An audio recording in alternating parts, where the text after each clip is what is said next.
Podcast Parábolas de Jesus, por Marcelo Galdino Almeida. Episódio 1. As Três Perdas. Charles Spurgeon expressa um pensamento semelhante quanto à unidade desse capítulo, que é tão cheio de graça e verdade. Ele diz: as três parábolas registradas neste capítulo não são repetições. As três declaram a mesma verdade central, mas cada uma delas revela um estágio diferente dessa verdade. As três parábolas são três lados de uma pirâmide da doutrina do Evangelho, mas há uma inscrição diferente sobre cada um deles. Não apenas na semelhança, mas também no ensinamento contido nessa semelhança. Existe diversidade, progresso, amplificação e discriminação. É só lermos atentamente e descobriremos que nessa tríade de parábolas temos de uma só vez a unidade da verdade essencial e as diferenças de descrição. Cada uma das parábolas é indispensável à outra e, quando combinadas, nos presenteiam com uma exposição muito mais completa de sua doutrina do que seria comunicada por qualquer uma delas em separado. Introdução. Lucas capítulo 15, versículo de número 1. E chegavam-se a ele todos os publicanos e pecadores para o ouvir, e os fariseus e os escribas murmuravam, dizendo: este recebe pecadores e come com eles. E ele, Jesus, lhes propôs esta parábola. Qual o significado das parábolas? É aquilo que transmite uma mensagem indireta, por meio de comparação ou analogia. Podemos definir uma parábola bíblica como sendo uma narração simples e objetiva. A finalidade é ensinar uma verdade moral ou espiritual. Qual o motivo destas parábolas? Uma resposta aos religiosos judeus sobre a acusação que Jesus recebia e comia com os pecadores e mostrar o amor de Deus pelos pecadores. Parábola da ovelha perdida. Lucas capítulo 15, versículo de número 4. Que homem dentre vós, tendo 100 ovelhas e perdendo uma delas, não deixa no deserto as 99 e não vai após a perdida, até que venha achá-la? E achando-a, a põe sobre os seus ombros, cheia de júbilo, e chegando à sua casa, convoca os amigos e vizinhos, dizendo-lhes: alegrai-vos comigo, porque já achei a minha ovelha perdida. Digo-vos que assim haverá alegria no céu por um pecador que se arrepende, mais do que por 99 justos, que não necessitam de arrependimento. Jesus nos mostra o pastor que busca o perdido. Deus não desiste da humanidade, de cada um de nós, de cada ser humano. Revela o Filho do Homem, Jesus, que entrou no mundo para buscar e salvar o perdido. Quando ele diz que deixou as 99, são os justos que não precisam de arrependimento. Disse Jesus em Marcos, capítulo de número 2, versículo de número 17. Os sãos não necessitam de médico, mas sim os que estão doentes. Eu não vim chamar os justos, mas sim os pecadores ao arrependimento. Ovelhas se perdem. Se perdem por livre escolha, amor aos prazeres ou curiosidade. Se perdem por desobedecerem à voz do pastor. Outras fogem por serem abandonadas, enganadas e machucadas. O profeta Ezequiel, no capítulo de número 34, versículo de número 5, declara: e por não terem pastor, elas se espalharam. Animais ferozes mataram e comeram as ovelhas. As minhas ovelhas andam perdidas pelos morros e pelas altas montanhas. Estão espalhadas por toda parte. Ninguém busca essas ovelhas. Ninguém procura encontrá-las. Os que deveriam ajudar as ovelhas abandonam, machucam, tiram sua lã e se aproveitam dela. Aqui nos mostra a insistência do pastor na busca, no deserto, em meio aos perigos. Conforme o profeta Ezequiel diz no capítulo 34, versículo 11. Eu, o Senhor Deus, digo que eu mesmo procurarei e buscarei as minhas ovelhas. Como um pastor busca as suas ovelhas que estão espalhadas, assim eu buscarei as minhas ovelhas e as trarei de volta, de todos os lugares por onde forem espalhadas, naquele dia de escuridão e desgraça. Ele não considera que ponto a ovelha se desviou e tem imensa alegria ao encontrá-la. Por isso ele diz: alegrai-vos comigo. Como aquela canção que nós cantamos que declara: ó impressionante, infinito e ousado amor de Deus, ó que deixa as 99 só para me encontrar. Deus busca as ovelhas perdidas. A segunda parábola da dracma perdida, em Lucas capítulo de número 15, versículo de número 8. Ou qual a mulher que, tendo 10 dracmas, se perder uma dracma, não acende a candeia, varre a casa e busca com diligência até a achar? E, achando-a, convoca as amigas e vizinhos, dizendo: alegrai-vos comigo, porque já achei a dracma perdida. Assim vos digo que a alegria diante dos anjos de Deus por um pecador que se arrepende. A dracma significa o valor de cada ser humano. Todavia, há outra explicação para a mulher ter procurado a moeda tão intensamente. Champignon Morgan faz uma sugestão. Como a moeda de prata em questão representa, na atualidade, $0,25 americano, não parece possível que fosse procurar tão diligentemente uma quantia tão pequena. A explicação que Morgan dá: a moeda tinha valor sentimental e era um objeto elegante, por isso a mulher a procurou com zelo e fez uma busca completa. A moeda estava perdida em casa. Isso implica a possibilidade da alma, preciosa aos olhos de Deus, estar perdida dentro de um lar cristão ou numa igreja. Será que há pessoas as quais estejam morando onde moramos e frequentando a igreja que frequentamos, que não sejam salvas e continuam perdidas por causa da nossa indiferença? A moeda de prata estava perdida, não por qualquer característica de inferioridade em sua composição ou seu processo de fabricação. Estava perdida ou porque foi manuseada de forma inconveniente ou porque foi derrubada sem querer. Houve grande alegria ao recuperar a moeda, assim como é grande alegria quando um pecador se arrepende. Parábola do filho pródigo. Lucas capítulo 15, versículo de número 11. E Jesus continuou e disse: um certo homem tinha 2 filhos, e o mais moço deles disse ao pai: Pai, dá-me a parte da fazenda que me pertence. E ele repartiu por eles a fazenda. E poucos dias depois, o filho mais novo, ajuntando tudo, partiu para uma terra longínqua e ali desperdiçou a sua fazenda, vivendo dissolutamente. O filho mais novo pede a herança. Essa partilha dos bens só acontecia após a morte do pai. Aqui, o filho mais novo pede para receber a herança de imediato, o qual era um sinal de profundo desrespeito. Fazer tal pedido a um pai que estava vivo era quase como desejar que ele morresse. O filho mais novo pedia, essencialmente, pelas posses do pai, mas não pelo pai em si. O relacionamento com o pai era apenas um meio de atingir o objetivo de desfrutar da herança dele. Mas agora o filho se havia cansado de tal relação. Ele queria partir. Naquele momento, ele diz: dê-me o que é meu. A atitude do pai.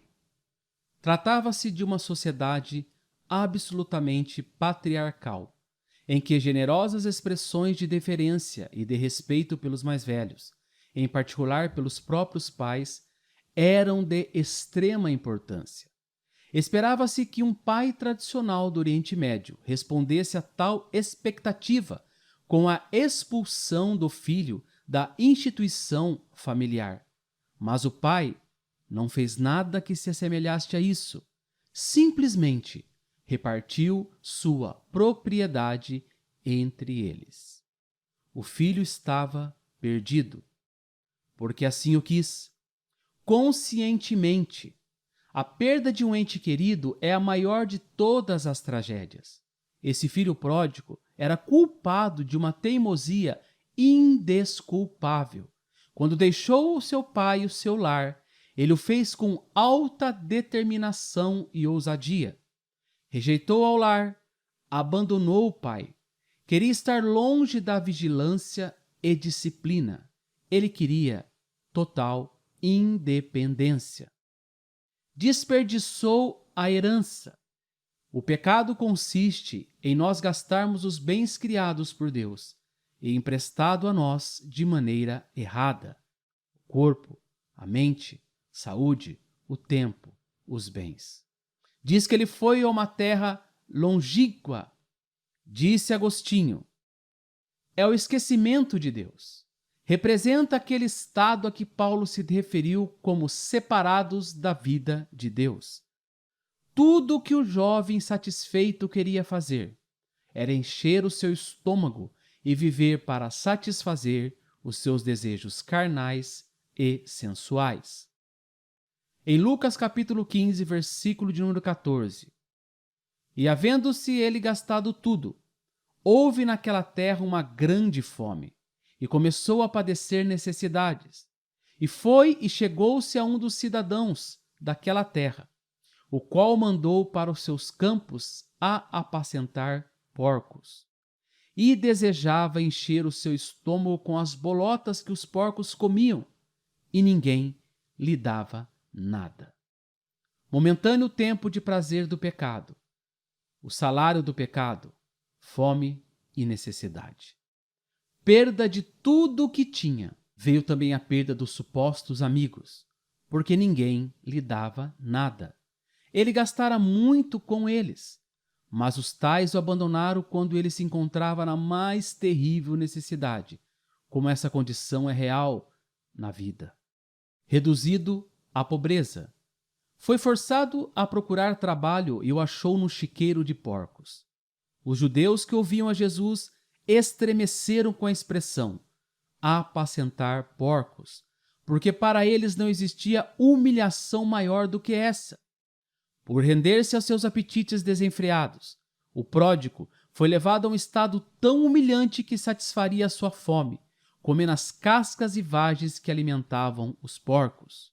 No Talmude, o livro sagrado dos judeus, declara: maldito seja o homem que cuida dos porcos. O jovem sentiu então a profundeza de seu isolamento e a mais completa solidão que alguém pode sentir, que a morte seria naturalmente o próximo passo. Quando os fariseus ouvem este início da história, com certeza gostaram da penalidade. De Deus não se zombam, poderiam dizer alguns. Ele está pagando pelo que ele fez. É castigo de Deus. Mas não esperavam o decorrer da parábola de Cristo. Lucas capítulo 15, versículo de número 17. Jesus continua. E caindo-se em si, disse: quantos trabalhadores de meu pai têm abundância de pão, e eu aqui pereço de fome. Levantar-me-ei, e irei ter com meu pai, e dir-lhe-ei: Pai, pequei contra o céu e perante ti. Já não sou digno de ser chamado teu filho. Faze-me como um dos teus trabalhadores. E levantando-se, foi para o seu pai. E, quando ainda estava longe, viu seu pai, e se moveu de íntima compaixão, e, correndo, lançou-lhe ao pescoço e o beijou.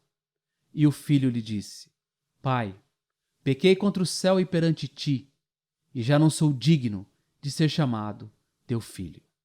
Diz que o jovem filho pródigo caiu em si. Próximo de morrer de fome, o rapaz pensou em sua casa, com todo o seu conforto e sua despensa repleta. A condição de dificuldade extrema induziu-o a refletir. Vicente, em sua obra Estudos da Palavra, diz que essa expressão notável, caindo em si, coloca o estado de rebelião contra Deus como uma espécie de loucura. É uma obra de arte maravilhosa representar o início de arrependimento como retorno à condição de estar sadiamente consciente.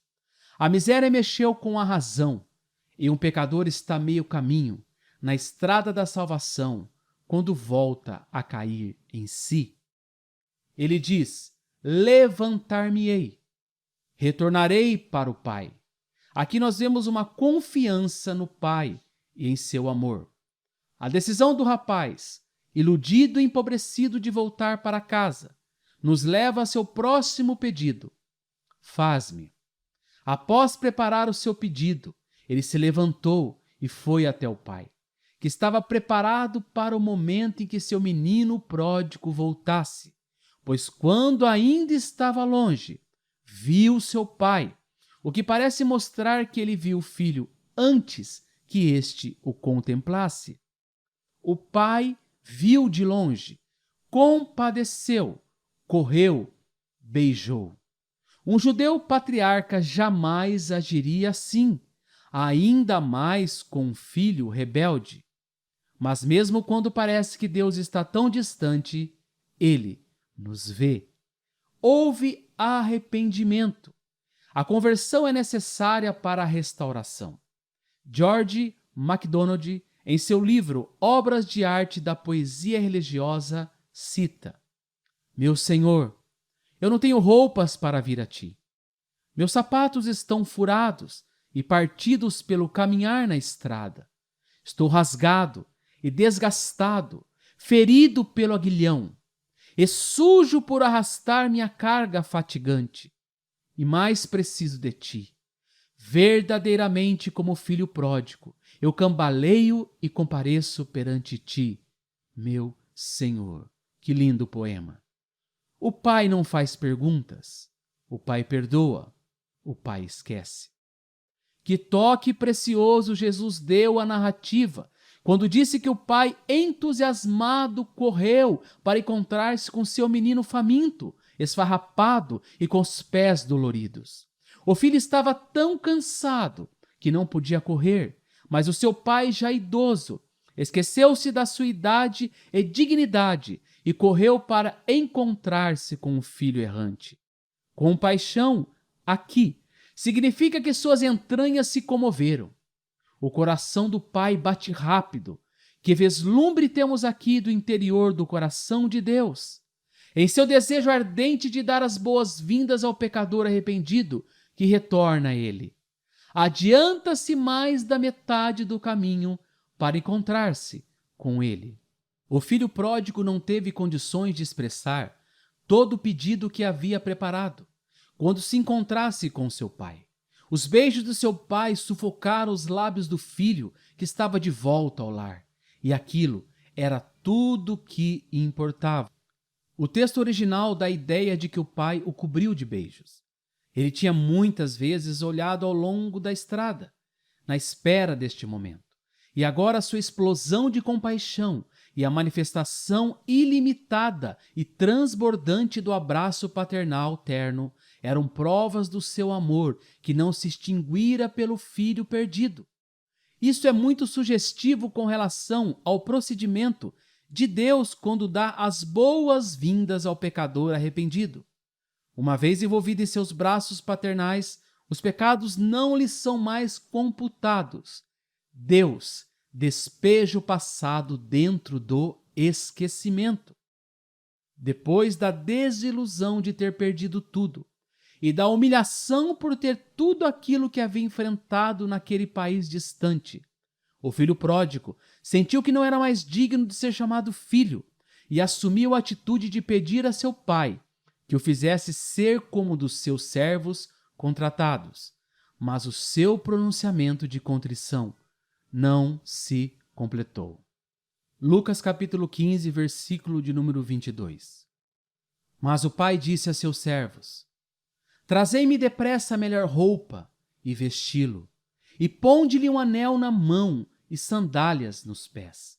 E trazei o bezerro cevado, e matai-o, e comamos e alegramo-nos, porque este meu filho estava morto e reviveu, tinha se perdido e foi achado. E começaram a alegrar-se. Festa e alegria, para um pecador que nada merecia além do castigo. O pai não aceitou aquela parte do pedido.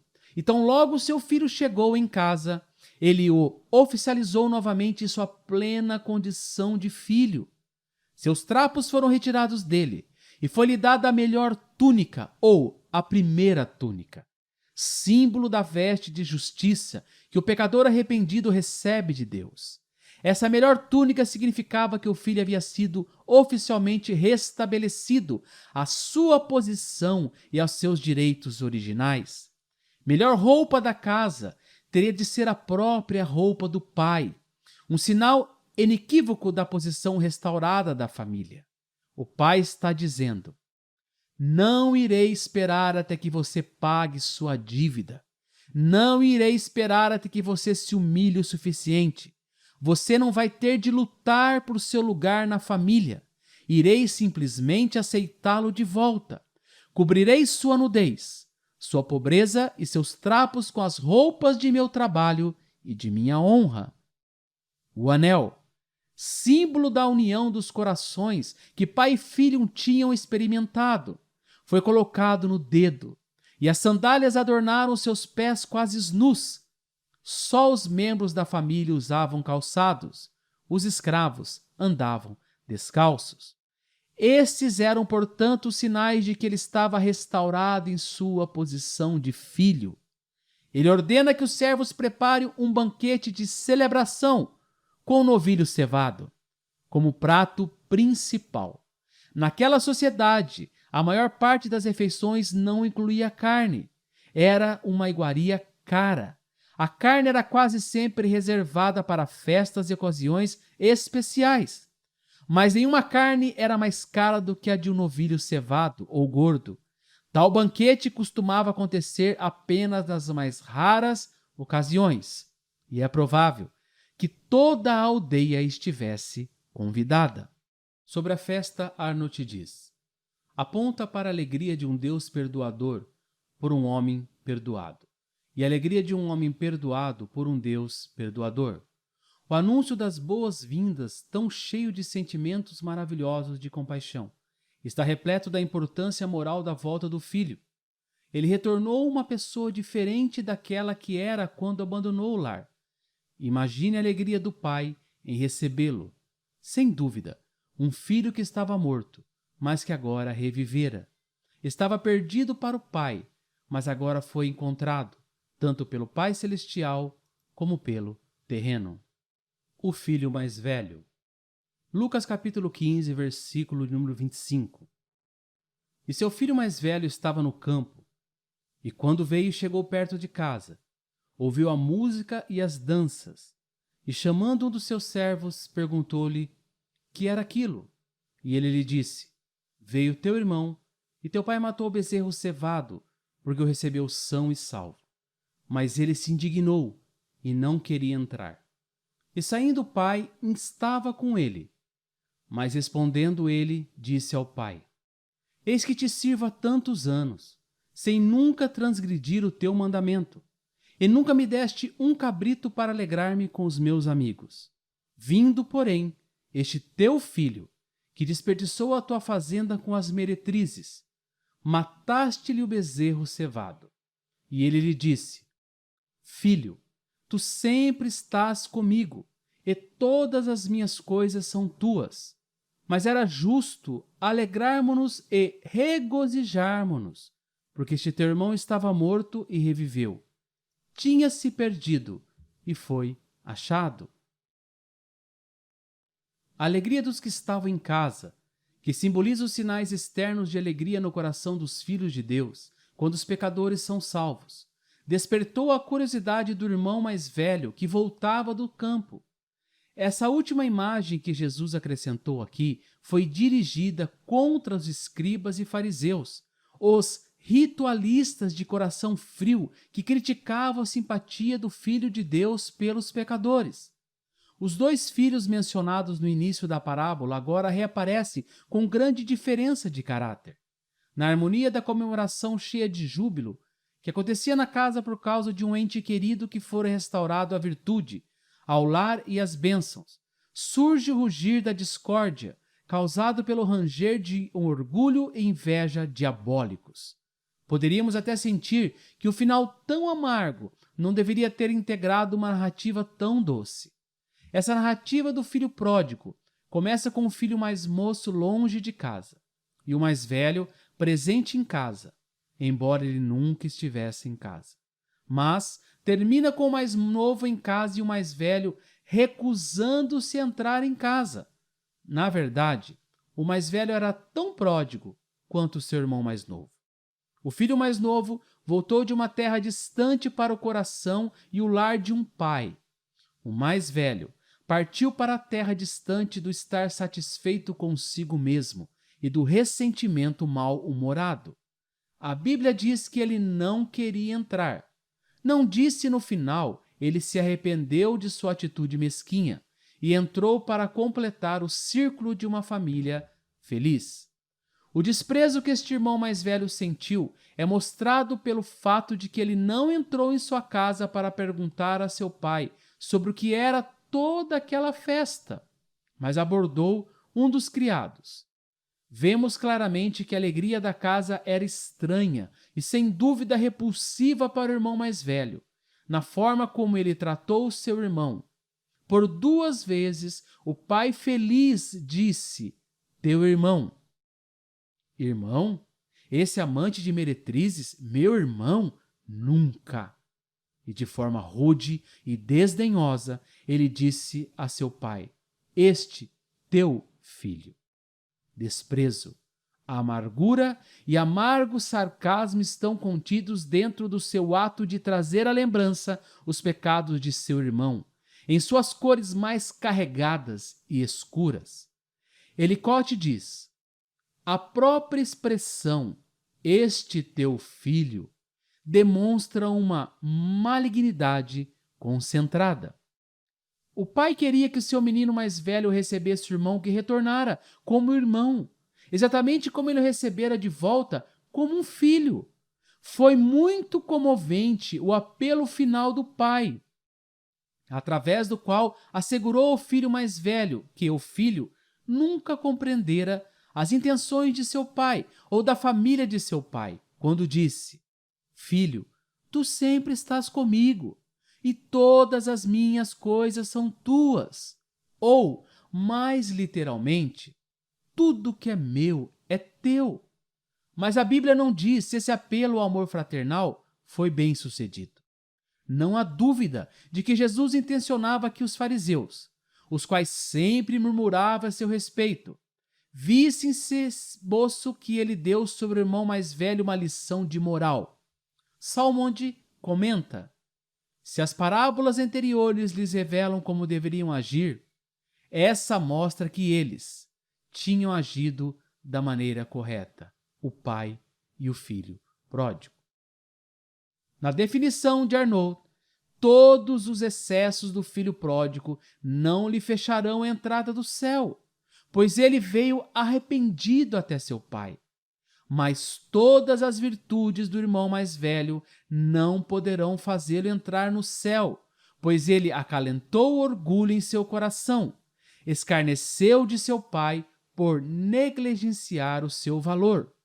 Essa parábola ensina claramente que o Salvador chama pecadores, e não os que a si mesmos se consideram justos ao arrependimento, embora esses precisem se arrepender tanto como aqueles, se não mais.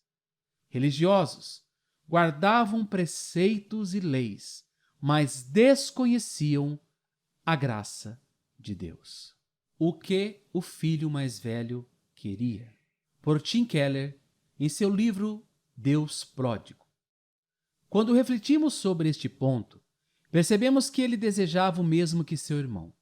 Ele se sentia tão melindroso em relação ao pai quanto seu irmão mais novo. Também desejava os bens do pai, e não o pai em si. No entanto, enquanto o filho mais novo parte para uma região distante, o filho mais velho ficou por perto e nunca desobedeceu, pois foi esse o caminho que escolheu para tomar o controle. O pedido jamais pronunciado por ele era: jamais o desobedeci, Agora você tem que fazer por mim, a minha vida, as coisas do jeito que desejo que sejam feitas. Os corações de ambos os irmãos eram iguais.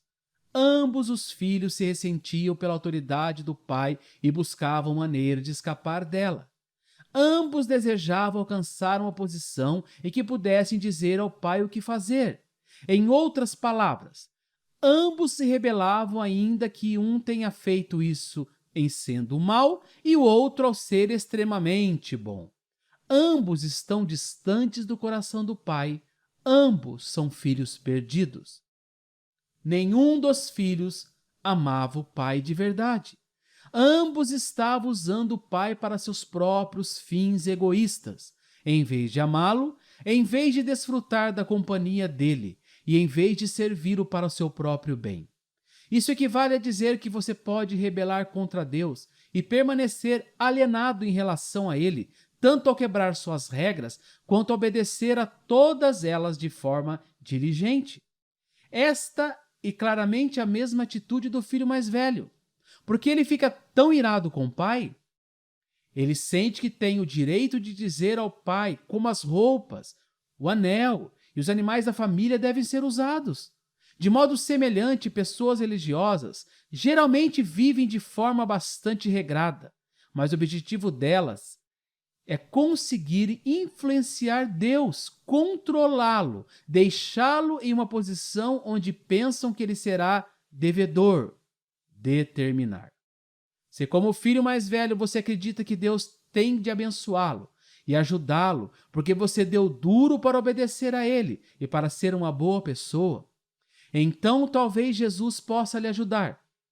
Talvez ele possa ser um exemplo para você, até mesmo uma inspiração, mas ele não é o seu Salvador. Você está sendo o seu próprio Salvador. Por baixo da extrema diferença no comportamento dos irmãos, estão a mesma motivação e o mesmo objetivo. Ambos usam o pai de maneiras distintas para alcançar aquilo que o coração realmente deseja. Era a riqueza e não o amor ao pai, o que acreditavam que lhes traria a felicidade e a realização. Se como irmão mais velho, você busca controlar Deus por meio da sua obediência, então toda a sua moralidade não passa de uma maneira de usar Deus para fazer com que ele lhe dê aquilo que você realmente deseja. Os irmãos mais velhos obedecem a Deus apenas para atingir objetivos. Não obedecem a Deus para conseguir chegar ao próprio Deus. Para ele se assemelharem, para amá-lo, para conhecê-lo e para nele se deleitarem. Do mesmo modo, pessoas moralistas e religiosas podem servir como seu próprio Senhor e Salvador. Como acontece com os irmãos mais novos, que dizem não acreditar em Deus e que decidem o que é certo e o que é errado por si sós. Quem precisa saber disso? Os irmãos mais velhos do mundo precisam desesperadamente ver o próprio reflexo no espelho. Jesus direcionou essa parábola primeiramente aos fariseus, para lhes mostrar quem verdadeiramente eram e para reforçar a necessidade de mudança. Conforme dissemos, o filho mais novo sabia que estava alienado do pai, mas o filho mais novo não sabia. E é por isso que a perdição do filho mais velho é tão perigosa. Os irmãos mais velhos não vão a Deus e imploram pela cura da situação em que se encontram. Eles nada encontram de errado em tal condição, e este pode ser um erro fatal. Quando você sabe que está doente, procura um médico. Mas se você não sabe que está, você não procura. Simplesmente morre. Os irmãos mais novos do mundo também têm a mesma necessidade de enxergar isto. Quando compreendemos a atitude do filho mais velho na história, passamos a enxergar uma das razões pelas quais o filho mais novo queria partir. Há muitas pessoas hoje em dia que abandonam qualquer tipo de fé religiosa por verem claramente que as grandes religiões estão cheias de irmãos mais velhos. Essas pessoas concluem que a religião é uma das maiores fontes de tristeza e de contendas do mundo. Por meio da parábola, Jesus diz que essas pessoas estão certas. A ira e a superioridade, ambas nascidas da insegurança, do medo e do vazio interior, são capazes de juntar uma grande massa de indivíduos guiados pela culpa e pelo medo. Pessoas espiritualmente cegas, o que é um dos grandes celeiros da injustiça social, das guerras e da violência. Comum pessoas que voltaram as costas para as religiões acreditarem que, como o cristianismo, as coisas não são diferentes. Essas pessoas já experimentaram a sensação de estar em uma igreja transbordando de irmãos mais velhos. Dizem, o cristianismo é apenas outra religião. No entanto, Jesus diz que não, que isso não é verdade. Todo mundo sabe que o evangelho cristão nos chama para longe da libertinagem do espírito do irmão mais novo, mas poucos percebem que ele também diverge muito do moralismo do espírito do irmão mais velho. Nossas grandes cidades estão repletas de irmãos mais novos, que fugiram das igrejas dominadas por irmãos mais velhos. Natural os irmãos mais novos pensarem que o espírito do irmão mais velho e o cristianismo são exatamente a mesma coisa. Mas Jesus diz que não são. Na parábola, Jesus desconstrói a religiosidade, um dos principais problemas do mundo. Nela, Jesus nos diz: será que você poderia, por favor, considerar a possibilidade de que o evangelho ou o cristianismo verdadeiro é algo completamente diferente da religião? Isso traz para muitas pessoas a esperança de que há um caminho para conhecer Deus que não conduz às patologias do moralismo e da religiosidade. Há um terceiro grupo de pessoas que precisam compreender a perdição do irmão mais velho. Há uma grande diferença entre o irmão mais velho e um cristão verdadeiro que crê no evangelho. Mas também há muitos cristãos genuínos que tendem um pouco para o espírito do irmão mais velho.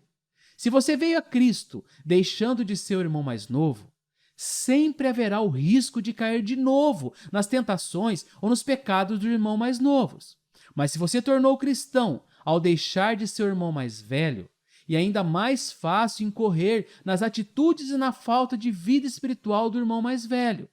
Se você ainda não compreendeu o evangelho plena e profundamente, acabará tornando a ser condescendente, condenatório, ansioso, inseguro, triste e irascível o tempo todo.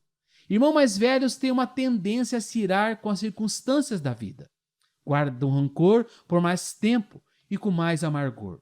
Desdenho de pessoas de outras raças, de outras religiões e que seguem estilos de vida diferentes. Consideram a vida de uma labuta sem alegria opressora. Têm pouca intimidade e sentem pouca alegria na vida de orações, além de uma profunda insegurança que os torna excessivamente sensíveis à crítica e rejeição, apesar de permanecerem ríspidos e impetuosos na condenação alheia. Que quadro terrível! Mesmo assim, o caminho da rebeldia do irmão mais novo obviamente não representa uma alternativa melhor. Muitas pessoas que seguem a filosofia da realização individual e do autoconhecimento não causam os mesmos estragos em suas vidas como o filho mais novo. A maior parte das pessoas religiosas que acreditam que Deus as irá salvar por conta dos esforços morais não chega nem perto de serem desalmadas e iradas como o filho mais velho. Será que Jesus teria exagerado? A resposta é não. Ele estava explicando que, apesar de grande parte das pessoas jamais alcançar esses extremos, toda opção que fazemos na vida tem em si sementes de destruição, que colocam as pessoas que as adotam na direção da destruição espiritual que ele tão bem descreveu. A parábola de Jesus acarreta uma certa crise para o ouvinte atento. Ele retratou com cores muito vivas ambos os caminhos espirituais do mundo, os caminhos mais comuns que o mundo nos oferece, na busca pela felicidade, pela ligação com Deus e pelo modo que lidamos com os problemas. Não obstante, ele demonstra que ambos são profundamente errôneos, como becos sem saídas. De que precisamos? Do que precisamos? Para nos livrar das algemas da nossa própria perdição, seja ela assemelhada do irmão mais novo ou do irmão mais velho? Como a dinâmica interna do coração pode ser mudada da ira e do medo para a alegria, o amor e a gratidão? A primeira coisa de que precisamos é o amor acolhedor de Deus. Note como o Pai vai ao encontro de ambos os filhos e expressa o amor por eles para convencê-los a participar do banquete. Ele não espera pelo filho mais novo no portão de casa, impaciente, batendo os pés e murmurando: "Lá vem aquele meu filho, depois de tudo que fez, e bom que se humilhe bastante." Não há nem sequer insinuações a tal atitude. Não, ele corre e beija antes mesmo que o filho se ponha a confessar. Não é arrependimento que causa o amor do pai, mas ao contrário. A afeição gratuita do pai torna a expressão do remorso do filho ainda mais fácil. O pai também procura o filho mais velho, irado e ressentido, suplicando que ele participe do banquete. Esse retrato é uma faca de dois gumes. Mostra que mesmo as pessoas mais religiosas e moralistas precisam da graça aconchegante de Deus, pois estão perdidas. E mostra que há esperança, sim, mesmo para os fariseus. A dificuldade do retorno. Casa, disse o famoso Robert Frost, é onde, quando você tem que ir, eles tendem a aceitar você. O filho mais novo, no entanto, sabe que um retorno bem-sucedido não é inevitável. Por quê? Seus pecados criaram uma barreira e ele não tem ideia de como esse muro pode ser superado. Ele sabe que pode acabar rejeitado e forçado a permanecer no exílio. Se acreditarmos no Evangelho, confiarmos na obra de Jesus e recebermos uma nova identidade e um novo relacionamento com Deus, o que acontecerá? Como nossa vida mudará e se vivermos baseados na mensagem de Jesus acerca do pecado, da graça e da esperança? A resposta para essa pergunta é que Jesus veio para trazer alegria festiva. Ele é o verdadeiro, o real, mestre do banquete, o Senhor da festa. A salvação de Jesus é um banquete e, portanto, quando acreditamos e descansamos seguros na obra que ele realizou por nós, por meio do Espírito Santo, ele se torna real em nossos corações. O amor dele é como mel ou como vinho. Em vez de apenas acreditar que ele é amoroso, podemos experimentar essa realidade, a beleza e o poder do seu amor. O amor dele pode ser ainda mais real para você que o amor de qualquer pessoa. Esse amor lhe traz alegria, ânimo e consolo. Ele o reerguerá e o libertará de todo medo, como nada jamais conseguiu fazer antes. E isso faz toda a diferença. Se você estiver repleto de vergonha e de culpa, então não basta acreditar no conceito abstrato da misericórdia de Deus. É preciso sentir no fundo do coração, por assim dizer, a doçura de sua misericórdia. Só então você saberá que foi aceito. Se você estiver repleto de preocupação e ansiedade, não bastará acreditar que Deus está no controle das coisas. Será preciso ver com os olhos do coração toda a sua majestade deslumbrante. Só então você saberá que ele tem tudo na mão. Conclusão. O pastor, com muita dor e alto sacrifício, procura as ovelhas despreocupadas e errantes. A mulher busca a moeda de prata, insensível, mas perdida. O pai, com um beijo de reconciliação, recebe o seu filho errante que volta para casa. Assim, os três esboços de vida são apenas um, e uma verdade é ensinada pelos três como um todo e, no entanto, cada um é distinto do outro e instrutivo por si mesmo. O que Deus ajuntou que nenhum homem o separe. O entendimento sobre a ocasião em que essa parábola incomparável e de 3 camadas foi proferida vai nos habilitar a apreciarmos a sua mensagem central. O experiente teólogo disse que a chave da parábola está pendurada na porta da frente, a fim de afirmar que é a observação de desprezo. Este recebe pecadores e come com eles. Nos fornece a razão pela qual a parábola foi proferida. À medida que Jesus se aproxima do fim do seu ministério público, cobradores de impostos e pecadores eram atraídos a ele e vice-versa. O tratamento justo e indignado que ele dispensou aos fariseus hipócritas deu aos rejeitados mais coragem de se aproximarem. Desde que eram sinceros em seus desejos de segui-lo, Jesus se identificava livremente com eles. Diferentemente dos fariseus, os transgressores sabiam que eram pecadores e precisavam ser salvos. Então, em resposta ao escárnio farisaico sobre o receber pecadores,